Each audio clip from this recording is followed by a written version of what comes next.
Hi friends, எல்லோரும் எப்படி இருக்கீங்க? இன்றைக்கி வந்து ஒரு ஸ்கூல் ரொட்டீன் வீடியோ தான் நம்ம பார்க்க போகிறோம். காலையில் வந்து ஒரு 6 மணிலேருந்து அப்படியே ஸ்டார்ட் ஆகுது. நான் இன்றைக்கி கொஞ்சம் லேட்டாக தான் எழுந்திரிச்சேன். ஆனால் கரெக்டாக அந்த டைமுக்கு நம்ம முடிச்சுருவோம். 7:25க்குள்ளே எல்லா வேலையுமே ஆகிடும். அந்த 8 o'clock எல்லாருக்குமே பேக் பண்ணுற மாதிரி இருக்கும் லன்ச்சு.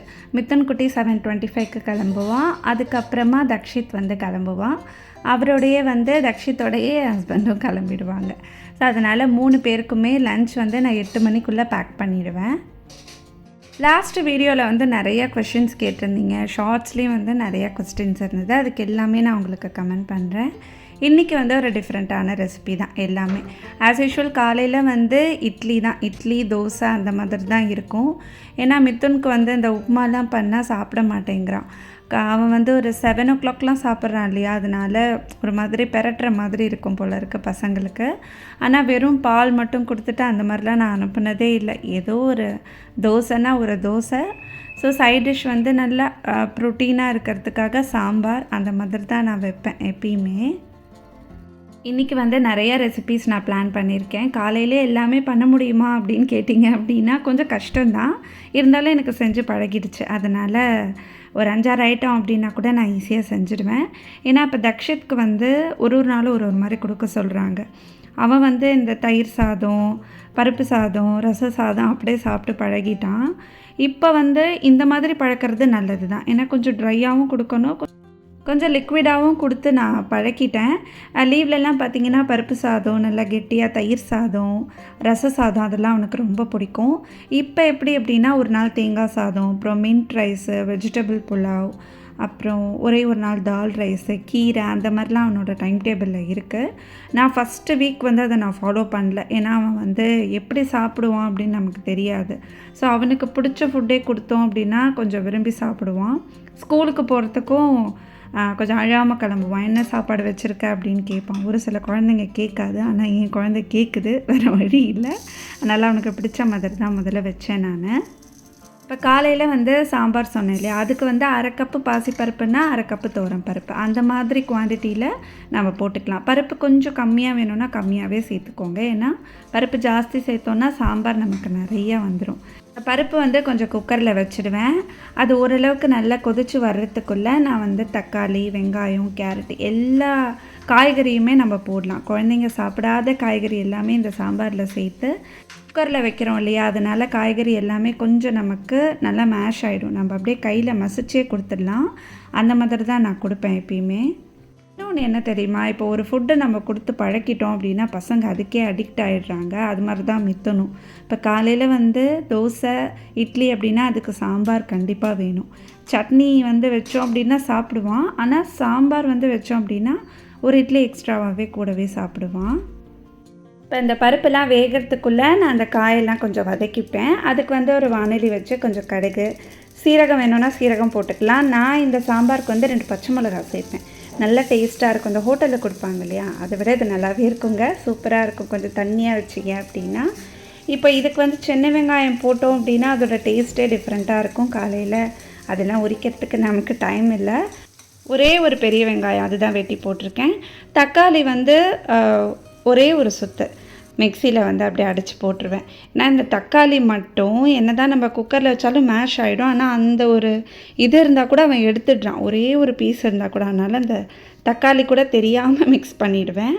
இப்போ இதுக்கு வந்து ஒரு டீஸ்பூன் சாம்பார் பொடி, காரத்துக்கு ஏற்ற மாதிரி நீங்கள் போட்டுக்கோங்க. பச்சை மிளகா காரமே போதும். ஆனால் கொஞ்சம் சாம்பார் கொஞ்சம் காரமாக சாப்பிட்றீங்க அப்படின்னா கொஞ்சம் காரம் எக்ஸ்ட்ராவாக நம்ம சேர்த்துக்கலாம். நான் வந்து ஒரே ஒரு டீஸ்பூன் சாம்பார் தூள் சேர்த்துருக்கேன். இப்போ அதை வதக்கிட்டு அதோடு அப்படியே போட்டுருவேன். இதில் வந்து எக்ஸ்ட்ரா காய் ஏதாவது வேணும் அப்படின்னா நீங்கள் போட்டுக்கலாம். அன்றைக்கி என்கிட்ட காய் எதுவும் இல்லை, அதனால் வெறும் வெங்காயம் தக்காளி மட்டும்தான் நான் வதக்கி போட்டிருக்கேன். ஒரு சிஸ்டர் வந்து ஷார்ட்ஸில் கேட்டிருந்தாங்க, கோவக்காய் எப்படி பார்த்து வாங்குவீங்க சரண்யா அப்படின்னு. கோவக்காய் பார்த்திங்கன்னா இப்போ வர்றது எல்லாமே கொஞ்சம் பழுத்து தான் வர்ற மாதிரி எனக்கு தெரியுது. அப்படி தான் வந்து நீங்களும் சொன்னீங்க. அந்த பழுத்த கோவக்காய் கொஞ்சம் ரெட் கலரில் இருக்குது அப்படின்னா கொஞ்சம் புளிப்புத்தன்மை ஜாஸ்தி இருக்கிற மாதிரி எனக்கு தோணுது. ஸோ அதை சமைக்கும்போது அந்த புளிப்புத்தன்மை போல். கோவக்காய் மட்டும் எப்படி சமைச்சாலும் அந்த டேஸ்ட் வந்து ரொம்ப சூப்பராகலாம் இருக்காது.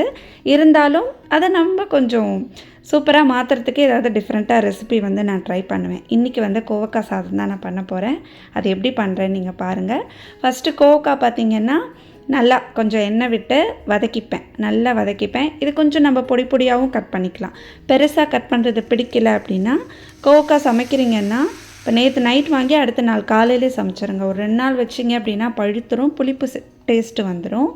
இதுக்கு வந்து சின்ன வெங்காயம் ஒரு 12 பல், ஒரு 4-5 பல் பூண்டு, காஷ்மீரி ரெட் சில்லி, அப்புறம் நார்மல் காரப்பொடி அது, அப்புறம் தனியாத்தூள். இதோட ஒரே ஒரு தக்காளி பழம் சேர்த்துருக்கேன். தக்காளி இல்லை அப்படின்னா புளி வந்து ஊற வச்சு சேர்த்துக்கோங்க. அதோட டேஸ்ட்டு வந்து நல்லாயிருக்கும். இப்போ இது எல்லாத்தையும் ராவா அப்படியே வந்து நான் அரைச்சிக்குவேன். கோவக்காய் வந்து நான் நேற்று வாங்கினேன். அதுவே 2-3 பழுத்துருச்சு. அதனால் நீங்கள் இன்றைக்கி சமைக்கிறீங்க அப்படின்னா காலையில் போய் வாங்கிட்டு வாங்க. நல்லா பச்சையாக இருந்துச்சு அப்படின்னா அந்த புளிப்பு டேஸ்ட்டு சுத்தமாக வராது. ஏன்னா நான் வந்து ட்ரை பண்ணதில் எனக்கு அப்படி தெரியுது. ஸோ உங்களுக்கு அந்த புளிப்பு டேஸ்ட் வருதுன்னா அது கொஞ்சம் பழுத்துருச்சுன்னு அர்த்தம். இப்போ அந்த சாம்பாரும் பாருங்கள் நல்லா தண்ணியாக தான் வச்சுருக்கேன். வேணும் அப்படின்னா நீங்கள் கொஞ்சம் கடலை மாவு கரைச்சி ஊற்றிக்கலாம். நான் அதெல்லாம் எதுவும் போட மாட்டேன். நல்லா ஆறிடுச்சு அப்படின்னா அதுவே உங்களுக்கு கெட்டித்தன்மை பட்டுரும். அதனால் இறக்கி அப்படியே நான் வச்சுருவேன். இன்னொரு சிஸ்டர் கேட்டிருந்தீங்க, வெரிகோஸ் வேணும் உங்களுக்கு இருந்ததே வந்து ஃபுல்லாக ரெக்கவர் ஆகிட்டிங்களா அப்படின்ட்டு. அது ஃபுல்லாலாம் ரெக்கவர் ஆகலைங்க. எனக்கு இன்னுமே இந்த பெயின் இருக்குது தான். இந்த கால் நரம்பு சுருட்டி இருக்கும்ல, அதை தான் நம்ம வெரிகோஸ் வேணும்னு சொல்லுவோம். அது ஸ்டார்டிங் ஸ்டேஜ் தான். இருந்தாலும் என்னால் ரொம்ப நேரம் நிற்க முடியாது. நின்னேன் அப்படின்னா அப்படியே இழுக்கிற மாதிரி ஒரு ஃபீல் இருக்கும். நான் ஒரு 2-3 எக்ஸசைஸ் வந்து பண்ணுவேன். நான் உங்களுக்கு வந்து நெக்ஸ்ட் வ்ளாகில் முடிஞ்சால் ஷேர் பண்ணுறேன். சிம்பிள் எக்ஸசைஸ் தான். நம்ம அப்படியே சமைக்கும்போது கூட ஓரமாக நின்றுட்டு பண்ணிடலாம். ஸோ அது பண்ணால் எனக்கு கொஞ்சம் ரிலீஃபாக இருக்கிற மாதிரி இருக்கும். இப்போ பேக் டு ரெசிபி.